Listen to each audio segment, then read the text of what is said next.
Thanks for being here. I'm going to echo Caroline's comments of don't get too waylaid in big plans.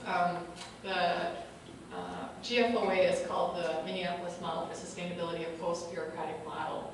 We don't have a thick plan. What we did is we went through a planning process and we came up with 24 indicators, a public process on how we can rate ourselves on sustainability.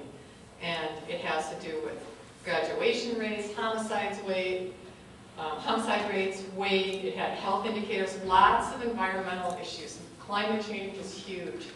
Bike lanes, transportation alternatives, global warming, renewable energy, some other issues as well. And what we do is every year we come up with a report on how we're doing. We have numerical targets, 10-year targets, and how we're going to reach them. And every year we come up before the council, we have it on our website, we say this is how we're doing. And if you don't like the way the trends are going, then let's have a conversation, don't kill the staff.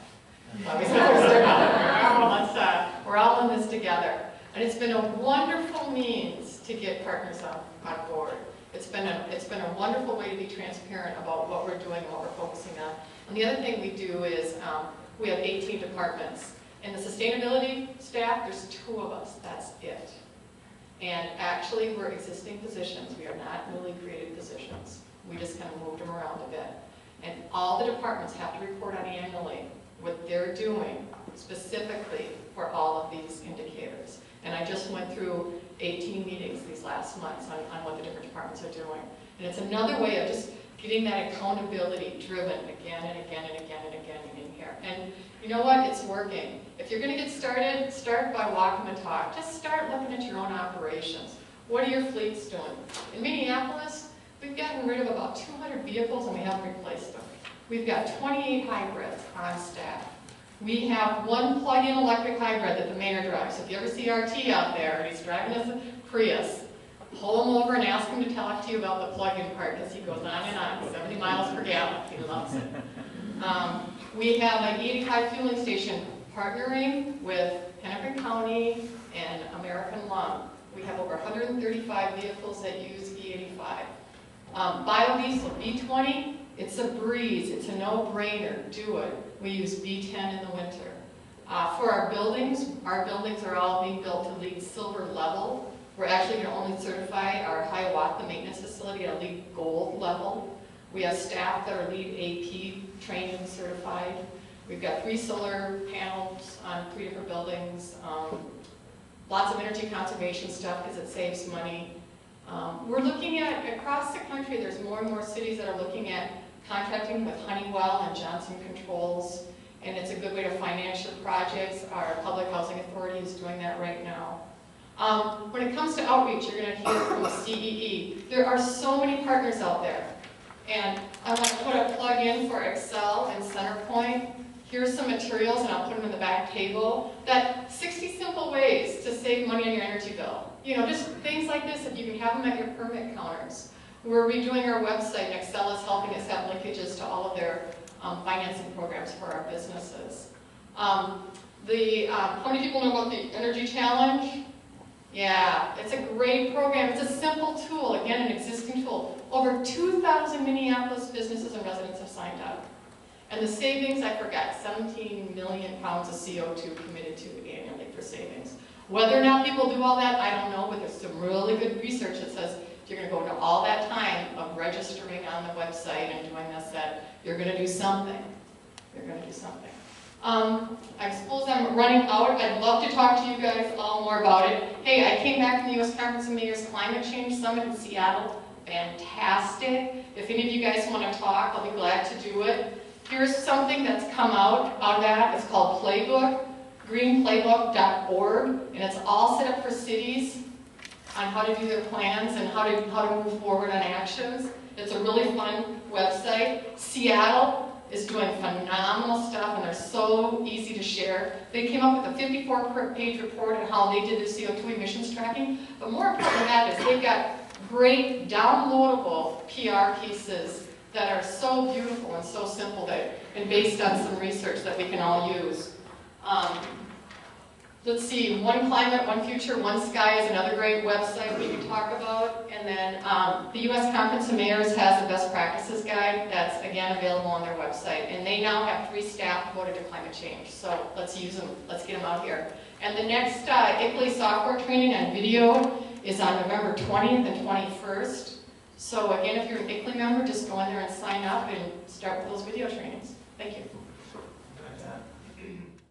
I was with the city of Duluth for many years, but in about 2001 we started doing some energy initiatives, and I kind of took over that operation partly because I was interested and partly because there was nobody else to do it.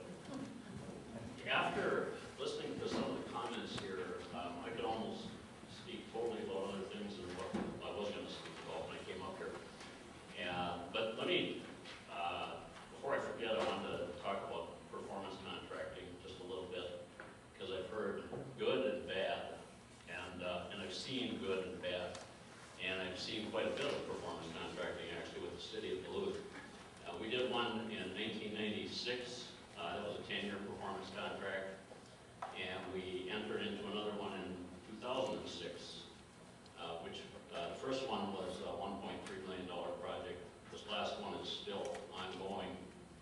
The first phase was a $4.25 million project at the steam plant, and I'll talk about that a little bit more in a minute.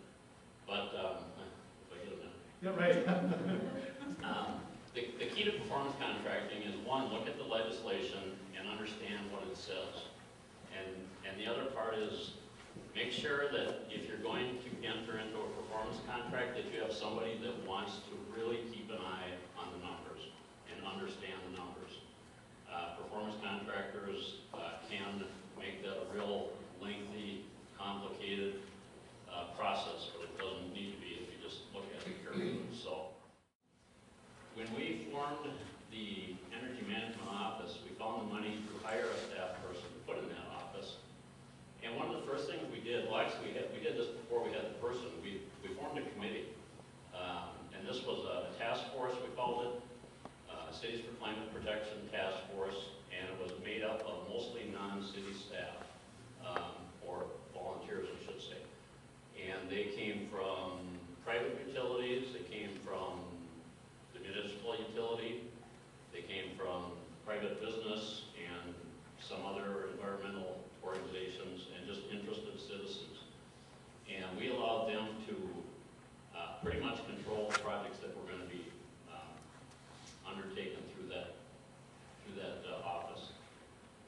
The other thing that we did with that was to set up a process for 50% of the savings from all the projects that were initiated through that office were returned to that office. The other 50% were returned to the fund that they originated from. Most of the time it was the general fund, but in some cases it was a utility fund or a parks fund. So there are creative ways to set up those kinds of things within your city and hire at least a part-time staff person or get some interns. You just really need one person at first that's interested in doing those things. Are you covering already? Yes, almost. Excuse me. The city went from doing its first performance contract, which was the low-hanging fruit, and I'll fast forward because I do want to talk about the steam plant project, and that was a performance contract that probably wouldn't have happened any other way that I could see. And that was a $4.25 million project, of which a little over $1 million was financed through the sale of carbon credits. And that project is saving the city of Duluth $336,000 a year and 12,000 tons of carbon emissions a year. So that turned out to be a really good performance contracting project. I think the goal was a 17% reduction, or I should say efficiency improvements, and they're at about 20% now.